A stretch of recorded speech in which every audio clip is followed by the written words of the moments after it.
Amma bir dənə də elə deyildim. Yoldaydı oturdum. Nə olur, mən səni çox istəyirəm. Dəfə Atalar işdən deyir də.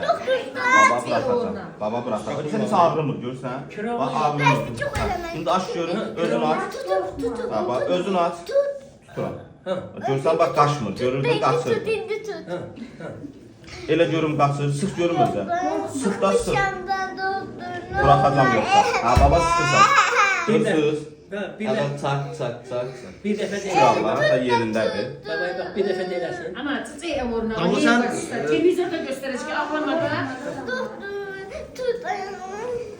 Sıx. Ağlama. Ama iyice ağlayırdın sen. Ay Damla, sən Vüqar doktoru çox istəyirsənmi? Niye çok istiyorsan? Yaxşı doktordur. Qocaqlan deyir özünüzə. Sağ ol. Bunu Sağ ol. elə şey aparırsınız.